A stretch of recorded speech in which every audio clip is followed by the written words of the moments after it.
Good morning all. మనకి last unit అంటే operation amplifier applications పూర్తిగా కంప్లీట్ అయినాయి. మనకి లాస్ట్ క్లాస్లో మనం కంపారేటర్ గురించి డిస్కస్ చేసాం. కంపారేటర్ గురించి ఏం చెప్పుకున్నామో ఒకసారి లాస్ట్ లెక్చర్ ఏం చెప్పుకున్నామో చూద్దాం.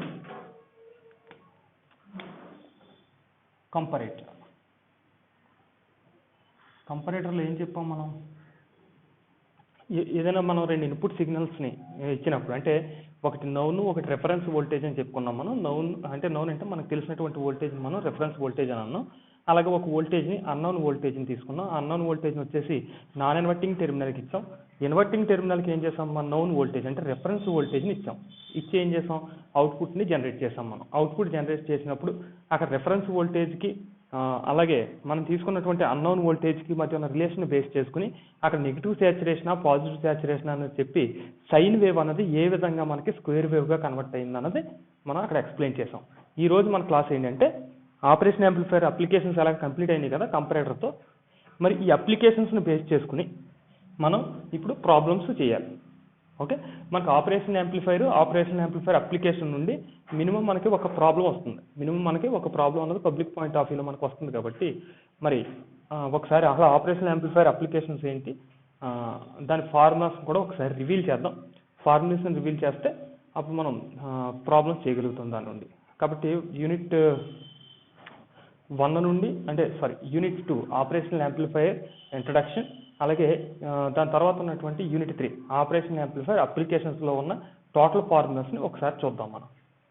మనకి ప్రీవియస్గా ఫస్ట్ 2 చాప్టర్లు కదమ్మా, యూనిట్ 2 అండ్ యూనిట్ 3 కలిపి ప్రాబ్లమ్స్ ఇప్పుడే చెప్పేస్తున్నాను నేను.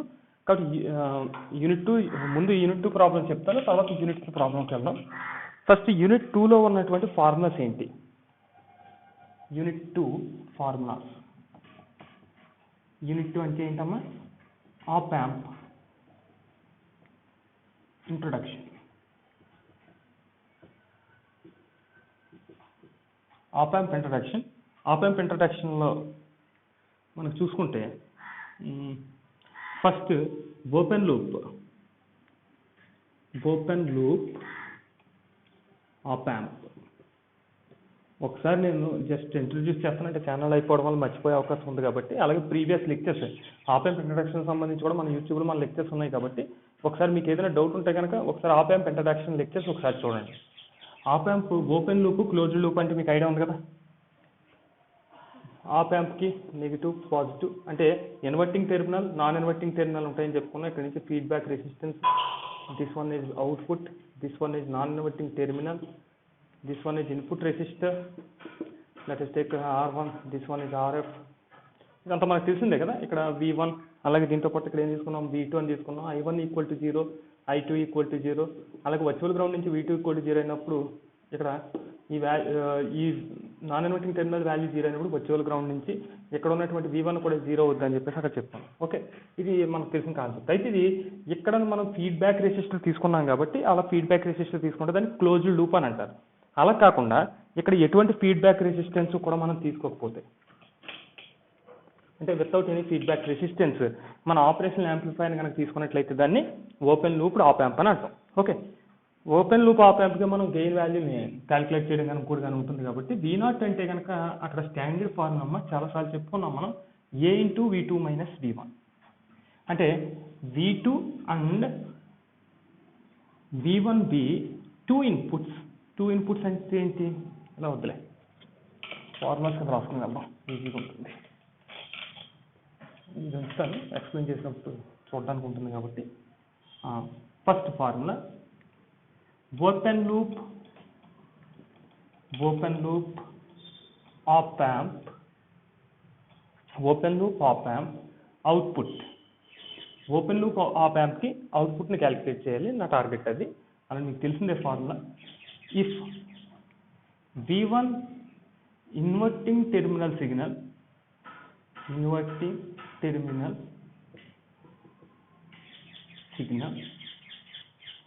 అంటే ఇక్కడ దీనికి ఉన్నటువంటి ఇన్పుట్ ఏంటంటే V1 అనమాట, inverting terminal. Next V2 non inverting terminal signal.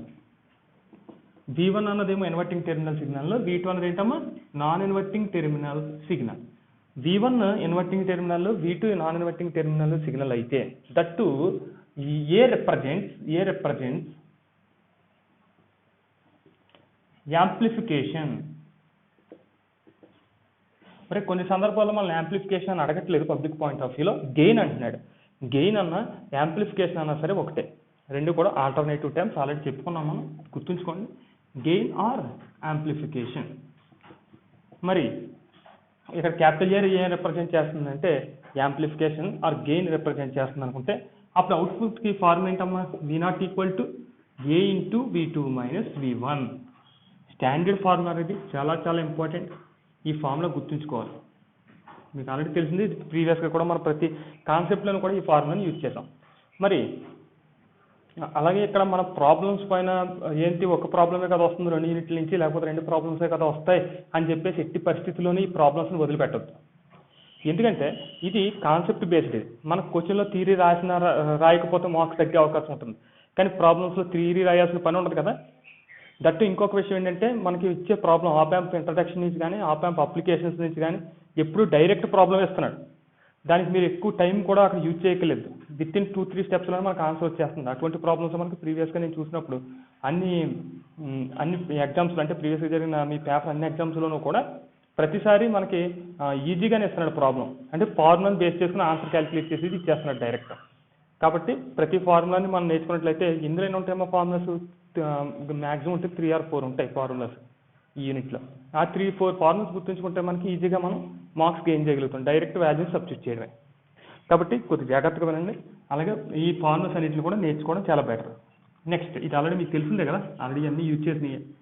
మరి నెక్స్ట్ ఫార్ములా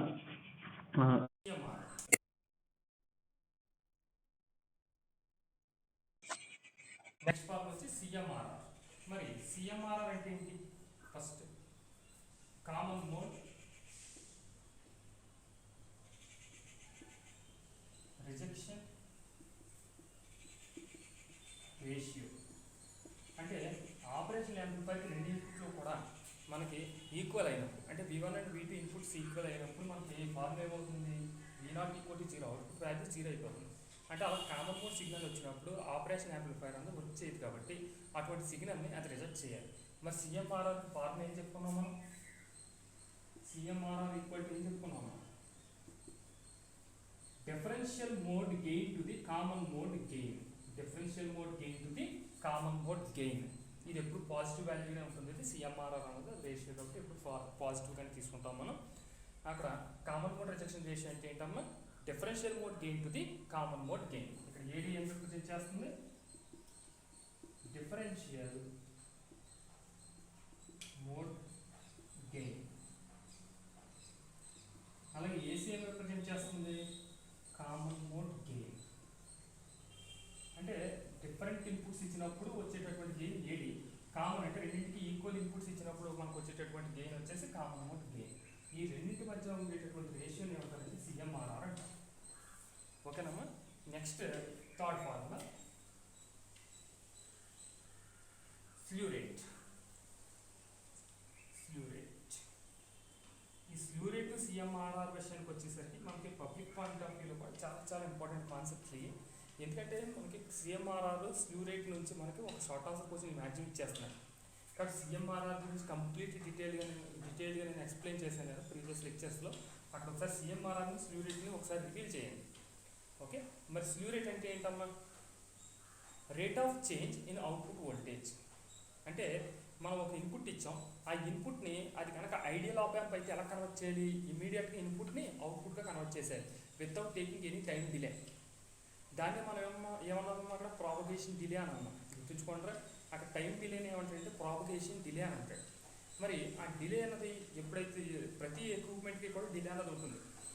మనం ఏదైనా టీవీ, ఈవెన్ నువ్వు టీవీ స్విచ్ ఆన్ చేసినా సరే ఇమీడియట్గా ఆన్ అవ్వదు కదా, it will take some time. ఎందుకంటే ఎలక్ట్రాన్స్ మూవ్ అవ్వాలి, అక్కడికి వెళ్ళి టీవీ అన్నది ఆన్ అవ్వాలి. అలా కాకుండా డైరెక్ట్ నువ్వు స్విచ్ వేసిన వెంటనే ఆన్ అయిపోయిందని అంటే అది పర్ఫెక్ట్ అని చెప్పొచ్చు, ఐడియల్ అని చెప్పొచ్చు. అలాగే ఆప్ యాంప్ అన్నది కూడా మనకు ప్రాక్టికల్గా చూసుకుంటే ఇచ్చిన ఇన్పుట్ని డైరెక్ట్ వెంటనే అవుట్పుట్గా కన్వర్ట్ చేయదు. It will take some time. ఆ టైంని కొంత టైం తీసుకుని అవుట్పుట్గా పంపిస్తుంది అనమాట. మరి ఆ టైంని ఏమన్నా మనం స్లీవ్ రేట్ అని అన్నాం. దాన్నే మనం rate of change in output voltage అని చెప్తాం. ఓకే, దాన్ని ఇంకొకటి ఏమన్నా మనం ప్రాపగేషన్ డిలే అని కూడా అన్నాము. అంటే స్లూ రేట్ అంటే ఏంటి చెప్పు, రేట్ ఆఫ్ చేంజ్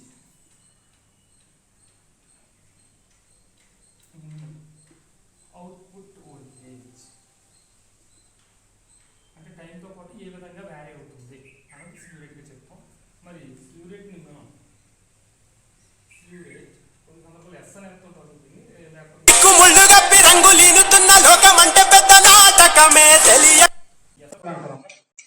మరి స్లూ రేట్ అంటే ఫార్ములా ఏంటి, dV0/dt. స్లూ రేట్ అంటే ఫార్ములా ఏంటమ్మా, dV0/dt. మరి V0 అంటే ఇక్కడ దీని యూనిట్స్ కూడా ఉంటుంది స్లూ రేట్. V0 అంటే ఏంటి, వోల్ట్స్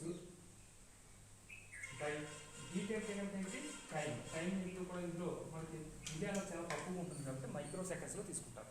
అంటే నీకు ఎప్పుడైనా స్లూ రేట్ క్యాలిక్యులేట్ చేయమని అవుట్పుట్ వోల్టేజ్ ఇచ్చేయండి మీకు, అలాగే టైం ఎంత తీసుకుంటుందన్నది కూడా ఇచ్చేయండి.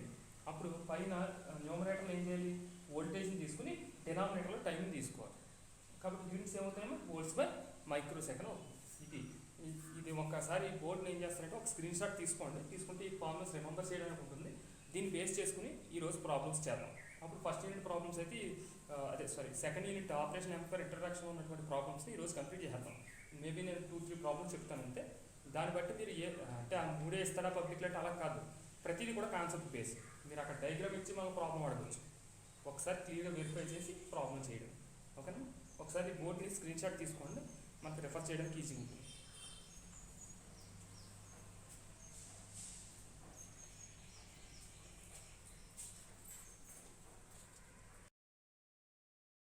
మనం యూనిట్ 2కి సంబంధించి ఇప్పటివరకు అంటే క్లాసులు ఆల్రెడీ ప్రీవియస్గానే మనకు కంప్లీట్ అయినాయి కదా యూనిట్ 2కి సంబంధించి.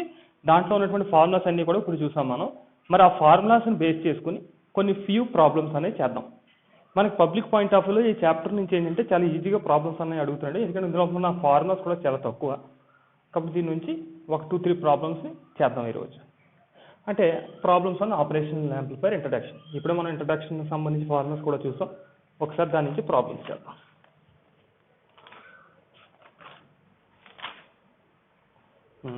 వెరీ ఇంపార్టెంట్ ప్రాబ్లమ్ ఇది. For a given op amp, మీరు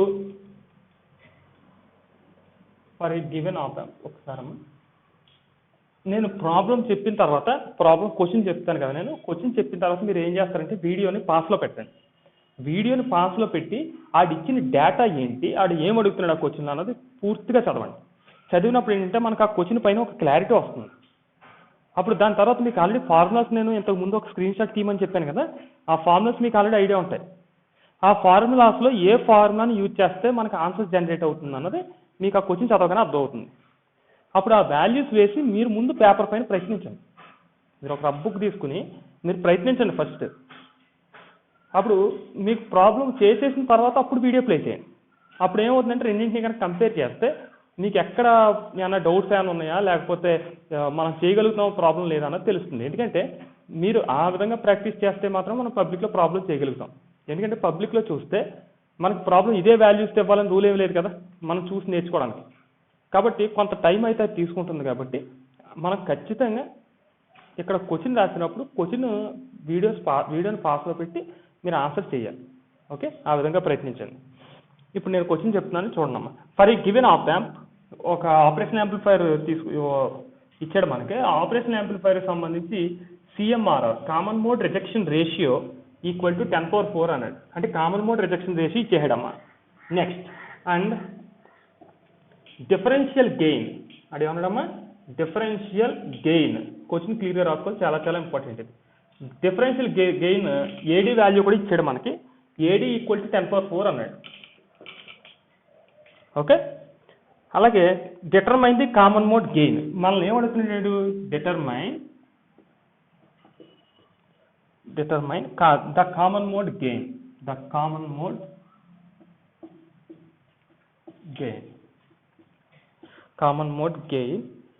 మోడ్ గెయిన్ ఏసీ అనుకున్నాం కదా మనం. అది కొన్నిసార్లు ఏసీ ఏడీ అని ఇవ్వకపోవచ్చు. ఇక్కడ డిఫరెన్షియల్ మోడ్ గెయిన్ అంటే ఏడీ అంతే, కామన్ మోడ్ గెయిన్ అంటే AC. Gain of operational amplifier అన్నాడు. అంటే క్వశ్చన్ ఏమి అడిగాడు మనకి, ఒక ఆపరేషనల్ యాంప్లిఫైర్ ఇచ్చాడు మనకి. ఆ ఆపరేషన్ యాంప్లిఫైయర్కి సిఎంఆర్ఆర్ కామన్ మోడ్ రిజెక్షన్ రేషియో ఇచ్చాడు. ఎంత ఇచ్చాడమ్మా? 10⁴ ఇచ్చాడు. దాంతోపాటు డిఫరెన్షియల్ గెయిన్ ఇచ్చాడు. ఏడీ వాల్యూ ఎంత ఇచ్చాడు? 10⁴ ఇచ్చాడు. మనల్ని ఏమడుగుతున్నాడు? కామన్ మోడ్ గెయిన్ని క్యాలిక్యులేట్ చేయమన్నాడు. మరి సిఎంఆర్ఆర్కి డిఫరెన్షియల్ మోడ్ గెయిన్కి కామన్ మోడ్ గెయిన్కి రిలేషన్ ఏంటి? సిఎంఆర్ఆర్ ఆన్సర్ ఏంటమ్మా? ఓకే, మీరు ఒకసారి వీడియో పాస్లో పెట్టి ఆ ప్రాబ్లం ఆన్సర్ చేయండి. ఓకే, మరి సిఎంఆర్ఆర్కి ఏడీకి ఏసీకి ఉన్న రిలేషన్ ఏంటంటే common mode rejection ratio equal to modulus of AD by AC. ఎప్పుడు కూడా సీన్ సఫిక్స్లో రాయడమా, కొంతమంది పక్కన రాసేస్తున్నారు, కొద్ది జాగ్రత్త చూసుకోవాలి. ఏకి ఎప్పుడు ఇది సఫిక్స్లోనే ఉండాల్సింది. మరి ఇప్పుడు మనకేమి ఇచ్చాడు? సిఎంఆర్ఆర్ ఇచ్చాడు మనకి, అలాగే ఏడీ వాల్యూ ఇచ్చాడు. సిఎంఆర్ఆర్ ఇచ్చాడు, ఏడీ ఇచ్చాడు. అంటే గివెన్ దట్ ఏమి ఇచ్చాడమ్మా? సిఎంఆర్ఆర్ ఇచ్చాడు. ఎంత ఇచ్చాడు? 10⁴ అండ్ ఏడీ వాల్యూ ఇచ్చాడు. ఏడీ ఈక్వల్ టు ఎంతమ్మా? 10⁴. Both the values are same. మరి మనల్ని ఏం అడుగుతున్నాడు? ఏం ఫైండ్ అవుట్ చేయమంటున్నాడు? ఏసీ కామన్ మోడ్ గెయిన్ ఎంత అని అడుగుతున్నాడు మనం. మరి దీని నుంచి కామన్ మోడ్ గెయిన్ ఏమవుతుందమ్మా? ఎలాగ పాజిటివ్ వాల్యూస్ కాబట్టి నువ్వు మాడ్యులస్ తీసుకోలేకపోయినా ప్రాబ్లం ఏం లేదు. ఏసీ ఈక్వల్ టు ఏమవుతుంది? AD by CMRR.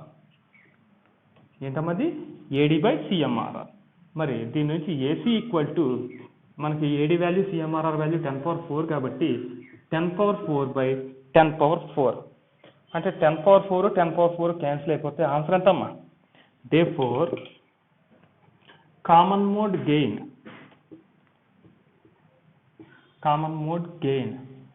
AC equal to 1.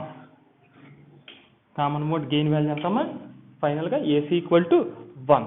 మనకి ప్రాబ్లం మనకు తెలుసు కదా అని చెప్పి direct CMRR equal to AD by AC అని రాసి డైరెక్ట్ వాల్యూ పుట్ చేసి 1 అని రాసేకండి. అలా రాస్తే మనకి ఇది 5 మార్కులు ప్రాబ్లం ఇది. మనం అలా డైరెక్ట్ రాస్తే ఫుల్ మార్క్స్ పడే అవకాశం ఉండదు. ఓకేనమ్మా? అలాగే దీనికి యూనిట్స్ కూడా ఏమి ఉండవు. గెయిన్కి కానీ సిఎంఆర్ఆర్కి కానీ మనం యూనిట్స్ ఏమి చూపించాం కాబట్టి అది కూడా గుర్తుంచుకోండి. యూనిట్స్ అయితే ఏమి రాయకూడదు. ఓకేనమ్మా? ఈ ప్రాబ్లమ్ని ఒకసారి మీరు చేసిన ప్రాబ్లంతో వెరిఫై చేసుకోండి. ఒకసారి స్క్రీన్ షాట్ కూడా తీసుకోండి.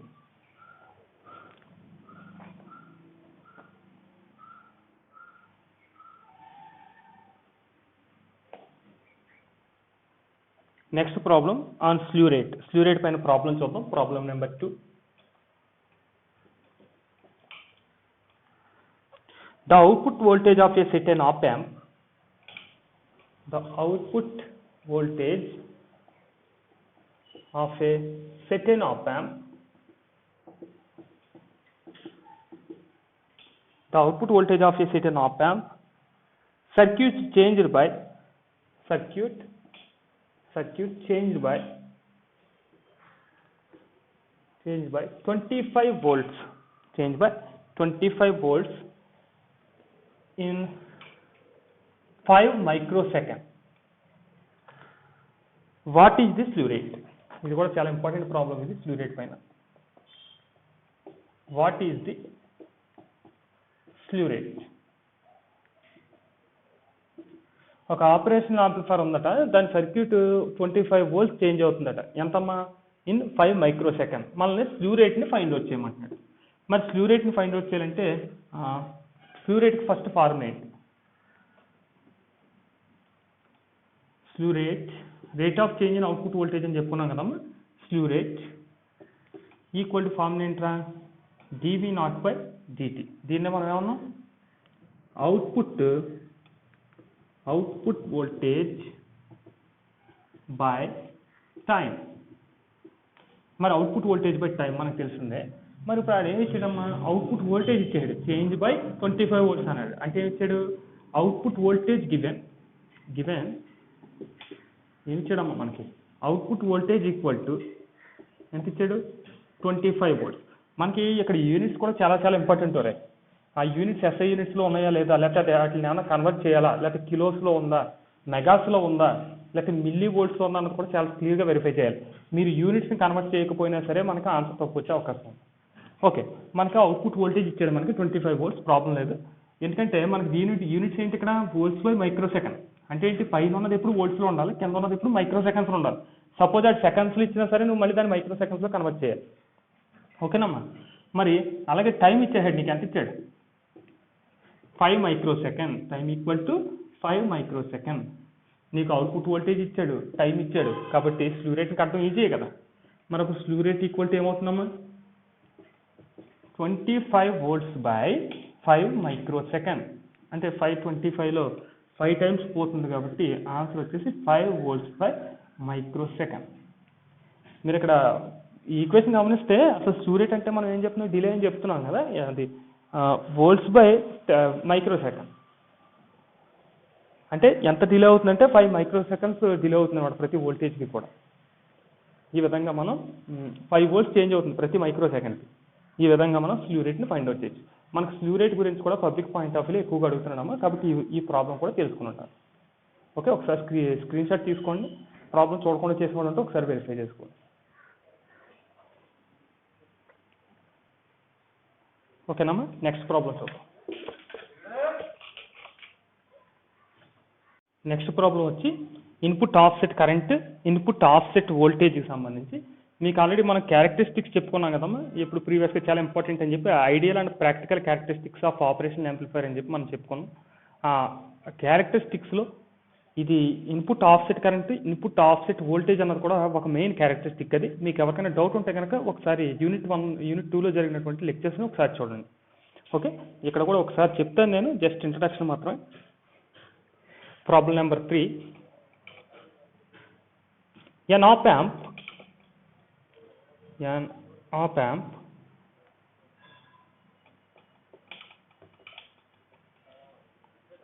has offset current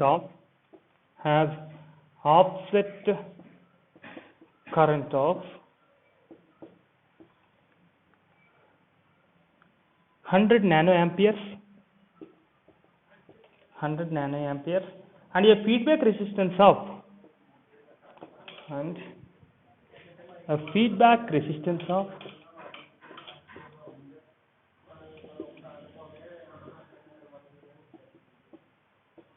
200 kilo ohms.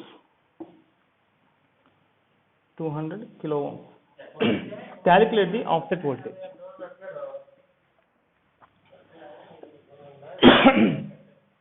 Calculate the offset voltage.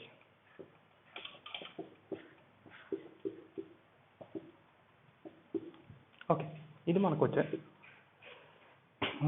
చాలా ఇంపార్టెంట్ క్వశ్చన్ అమ్మ ఇది. అయితే ఇక్కడ మనం చూసుకుంటే input offset current, input offset voltage అని 2 టర్మ్లు కనిపిస్తున్నాయి మనకి. మరి ఇన్పుట్ ఆఫ్సెట్ కరెంట్ అంటే ఏంటి, ఇన్పుట్ ఆఫ్సెట్ వోల్టేజ్ అంటే ఏంటి? అంటే మనం ఒక ఆపరేషనల్ యాంప్లిఫైర్కి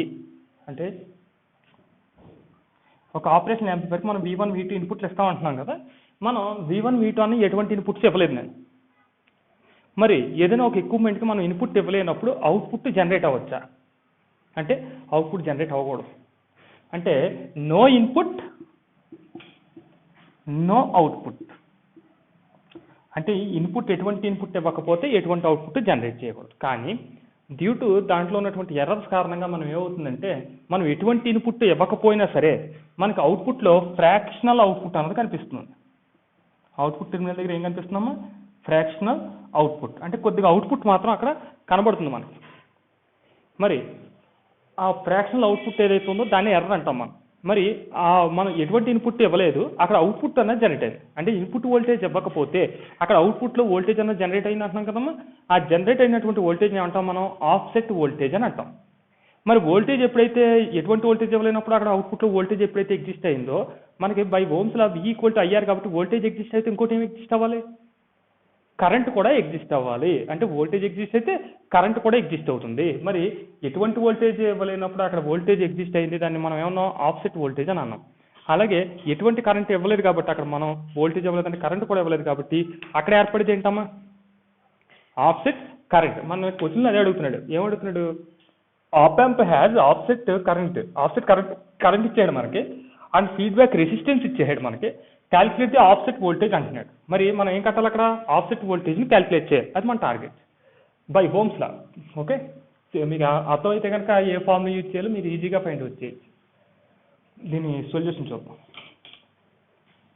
మరి బై ఓమ్స్ లా మీకేం చెప్తుంది? V equal to IR.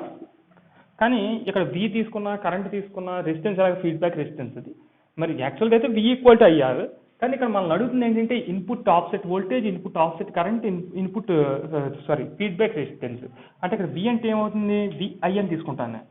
అంటే కనుక ఇన్పుట్ ఆఫ్సెట్ వోల్టేజ్ అని. I అంటే కనుక నేను II అంటాను. ఇన్పుట్ ఆఫ్సెట్ కరెంట్ అని. R అంటే కనుక ఫీడ్బ్యాక్ రెసిస్టెన్స్. ఓకేనమ్మా? ఇప్పుడు V వాల్యూ ఎంత ఇచ్చాడు మనకి? గివెన్ ఏమి ఇచ్చాడమ్మా మనకి? ఆఫ్సెట్ కరెంట్ ఇచ్చాడు. ఏమిచ్చాడు? ఆఫ్సెట్ కరెంట్ ఇచ్చాడు. ఎంత ఇచ్చాడమ్మా? 100 నానో యాంపియర్. అలాగే ఫీడ్బ్యాక్ రెసిస్టెన్స్ కూడా ఇచ్చాడు మనకి. ఎంత ఇచ్చాడమ్మా ఫీడ్బ్యాక్ రెసిస్టెన్స్? 200 kilo Ohm's. ఈ రెండు వాల్యూస్ని ఇందులో పుట్ చేస్తే మనం దీని నుంచి ఏం కట్టాలి? అసలు కరెంట్ని క్యాలిక్యులేట్ చేయాలి. అంటే I equal to VI by RF కదా. అంటే ఈ కరెంట్ని ఎలా ఉంచి RFని అవతల పక్కకు పంపించేది. మరి ఇక్కడ మనకి VI వాల్యూ ఇచ్చేసాడా? సారీ, మనం క్యాలిక్యులేట్ చేయమని ఆఫ్సెట్ వోల్టేజ్ కదా.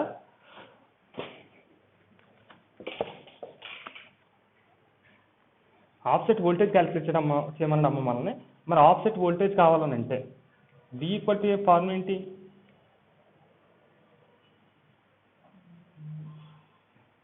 V ఈక్వల్ టు ఫార్ములా ఏంటమ్మా? II into RF. మరి II వాల్యూ ఇచ్చాడు. ఎంత ఇచ్చాడు? 100 ఇంటూ 200. అంటే మీరు 100 ఇంటూ 200 చేస్తే ఎంత వస్తుందమ్మా అక్కడ ఆన్సర్? మీరు 100 ఇంటూ 200 చేస్తే కనుక ఇక్కడ మనకు వచ్చేది ఏంటంటే 20 మిల్లీ. ఇక్కడ మనం వోల్టేజ్ ఫైండ్ అవుట్ చేస్తున్నాం. 20 మిల్లీ వోల్ట్స్ వస్తుంది. మీరు ఒకసారి వెరిఫై చేయండి. ఓకే అమ్మా? ఫైనల్గా మనకు వచ్చేది ఎంతమ్మా? 20 మిల్లీ వోల్ట్స్. ఈ విధంగా మనం ఆపరేషన్ యాంప్లిఫైయర్లో 3 ప్రాబ్లమ్స్ చేసాం కదా ఇంట్రడక్షన్ నుంచి. మేబీ మ్యాక్సిమం వీటి నుంచి వచ్చే అవకాశం ఉంది. కాబట్టి కేర్ఫుల్గా వీటిని నేర్చుకోండి.